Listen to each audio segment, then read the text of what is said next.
Boys and girls, teachers, faculties, and people who are making this program to happen, the people who are arranging. A warm good afternoon to everybody. It was a very excellent program given by the children, full of energy and talent. And best thing is they are exhibiting it. They are trying to exhibit what they have.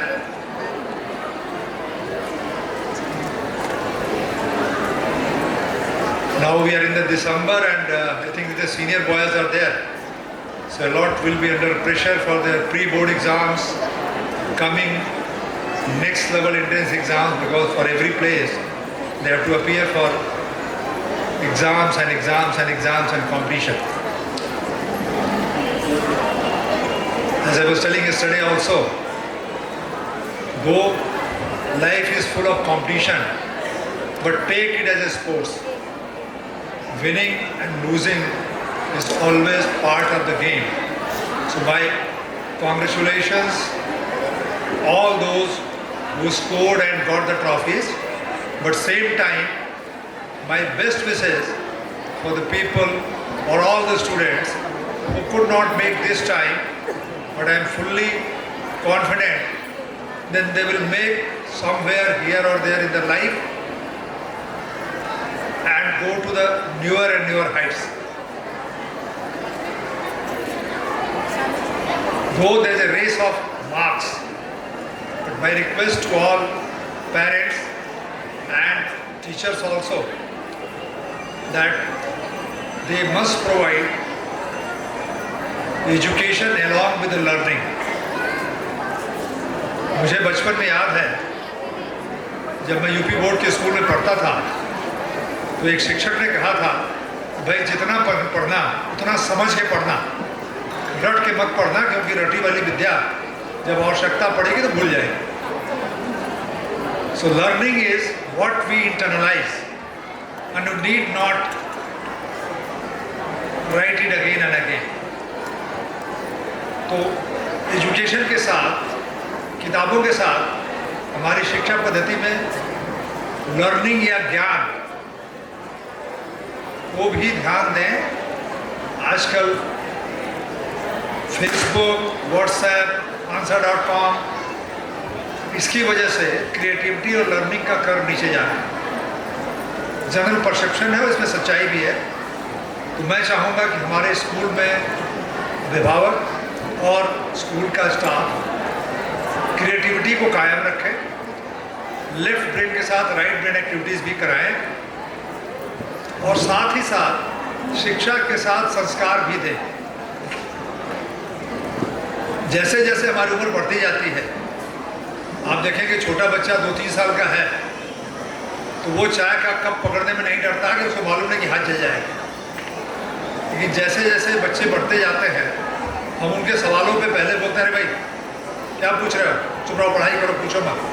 तो inhibitions न ले आए और उनके अंदर की उत्सुकता को हमेशा जागृत करें, उनको स्टेटस को या चीज़ों को चैलेंज करने के लिए प्रेरित करें, तभी वो जीवन में आगे बढ़ेंगे. कन्वेंशनल एजुकेशन से हमको बाहर ले जाना पड़ेगा, क्योंकि आज के लाइफ के बाहर का कॉम्पिटिशन परसेंटेज और मार्क्स के डोमेन से बहुत ज़्यादा बढ़ चुका है. चाहे वो IT में हो, चाहे नीट हो, चाहे क्लैट हो, चाहे एनक्लैट हो.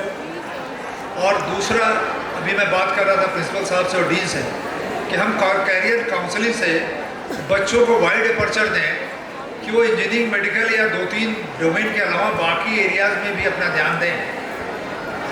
और बाकी स्कूल के लिए मेरा रिक्वेस्ट होगा कि हम इस तरह की फैसिलिटीज़ क्रिएट करें, इस तरह का माहौल क्रिएट करें कि ये हमारे रायगढ़ ज़िले का बेस्ट स्कूल हो. और बेस्ट कैसे हो कि हर पेरेंट रायगढ़ न जाके JPL तमनार में अपने बच्चों को पढ़ाना चाहे. मैंने कल उदाहरण दिया था कि आप रिमोट साइट्स पे देखिए, आजकल अपने बच्चों को लोग वहाँ पढ़ाना चाहते हैं. दिल्ली में बच्चे कम पढ़ते हैं, कोटा में ज़्यादा पढ़ते हैं. क्यों? वो मेहनत, वो माहौल, वो वातावरण और उस तरह के साधन संसाधन हमें यहाँ उपलब्ध कराने हैं। मैं आपको एश्योर करता हूँ कि इसके लिए इच्छा शक्ति चाहिए, बजट तो अपने आप जुड़ जाएगा। साथ ही साथ फॉर्मल एजुकेशन के साथ हम बच्चों को उनके संस्कार बनाने में, उनको एक अच्छा नागरिक बनाने में भी ध्यान दें। और मॉरल पोलिसिंग और वैल्यू एजुकेशन में अंतर होता है, ये मत करो से ज़्यादा अगर हम शुरू से आहार व्यवहार विचार में ईमानदारी का स्रोत उनकी शिक्षा में ले आएंगे तो हम इस देश के लिए जो हमारे ऑनरेबल चेयरमैन सर का पीपुल फर्स्ट नेशन फर्स्ट का विज़न है उसमें हमारा बहुत बड़ा योगदान होगा। जिंदल परिवार ने अपनी मेहनत से रायगढ़ ज़िले को एक नया आयाम दिया और उसी तरह से मैं उम्मीद करूँगा कि हम सब मिलकर इस स्कूल को ऐसा बनाएं कि अपने JPL या JSPL एम्प्लॉइज, बाकी एसोसिएट्स और समाज के लिए एक अच्छी जगह दे सके जिससे कि कल भविष्य के नेशनल लीडर्स, इंटरनेशनल लीडर्स इस स्कूल से निकले। ये मेरी शुभकामनाएं हैं। और इसमें मैं एक कवि की एक लाइन कहूँगा कि लागा अगर गेहूँ में कीड़ा बाहर से मंगवाओगे, भुना अगर चरित्र देश का उसे कहाँ से लाओगे। तो उसको बनाने में हमारे शिक्षाविदों का, हमारे अध्यापक का के पठन और पाठन में इस तरह का पुट लाना है कि हम अच्छे नागरिक बना सकें।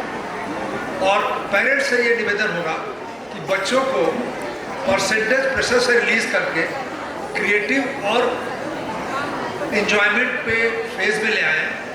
अगर बच्चों की रुचि उस विषय में हुई तो वो पढ़ाई एफर्टलेस हो जाती है। जैसे जो चीज़ हमें पसंद होती है, जो किताब हमें पसंद होती है, उसको हम बिना नींद आए रात भर में पढ़ डालते हैं। और बहुत सी किताबें जिसमें रुचि नहीं होती है उसको 2 पढ़ने के बाद नींद आती है। अब ये रुचि पैदा करना, ये इंटरेस्ट पैदा करना, उस तरह का माहौल पैदा करना हमारे टीचर, स्टाफ और खासकर पेरेंट्स का उत्तरदायित्व है, उनकी रिस्पॉन्सिबिलिटी है। और कैरियर के लिए बच्चों को हर बच्चे में कुछ न कुछ टैलेंट होता है। भगवान ने हर आदमी को ऐसा बनाया है, कुछ न कुछ यूनिक टैलेंट दिया है। उसको पहचानना, दिशा में ले जाएं तो बच्चे भी ग्रो करेंगे, क्रिएटिविटी भी रहेगी। और मैंने रिक्वेस्ट किया है प्रिंसिपल साहब से कि all around the year regularly कुछ कैरियर काउंसलिंग सेशंस रखें जिससे कि बच्चों में कहीं भी फेलियर की भावना ना हो। कल मैं जैसे कहा था कि जब कोई चीज़ टूटती है, सपने टूटते हैं तो बहुत ऊर्जा मिलती है। जैसे एटम टूटता है तो एटॉमिक रिएक्शन होता है और उससे बड़ा सोर्स एनर्जी का आज तक नहीं है। सन की एनर्जी का वही सोर्स है। तो हमें भी ये सिखाना है कि failure is not a problem, लेकिन फेलियर के बाद फिर से उठ के आगे बढ़ना सिखाना है। और इसलिए मैं कहूँगा कि जिन बच्चों को परसेंटेज के लिए प्राइज़ नहीं मिले, हो सकता है उनके लिए इससे बड़ा कोई प्राइज़ वेट कर रहा हो, तो उनको भी सब आगे बढ़ के आना है। और जिनको मिले उनको बधाई और नेक्स्ट लेवल पे जाएं। मैं प्रिंसिपल साहब का और स्कूल के स्टाफ का बहुत बहुत धन्यवाद दूंगा कि उन्होंने मुझे इस समारोह में शामिल होने का मौका दिया और बच्चों के इस बहुत ही अच्छे मनोरंजक और मनोहारी प्रोग्राम देखने का मौका मिला। इसके लिए सारे पार्टिसिपेंट, स्टूडेंट, स्टाफ बधाई के पात्र हैं। और मेरी शुभकामनाएं हैं कि स्कूल दिनों दिन उत्तरोत्तर प्रगति करे and let us bring this school on the state map as most sort of the school. बहुत बहुत धन्यवाद। मैंने रिक्वेस्ट की है कि जो भी प्रपोजल्स वो ले आए, हम लोग बैठ के, लेकिन उसको एक समय से, एक गति से, because speed is the thing for execution. तो समय से करें। समय निकलने के बाद कोई भी चीज़ काम की नहीं रहती है। तो बहुत बहुत धन्यवाद आप लोगों का। नमस्कार।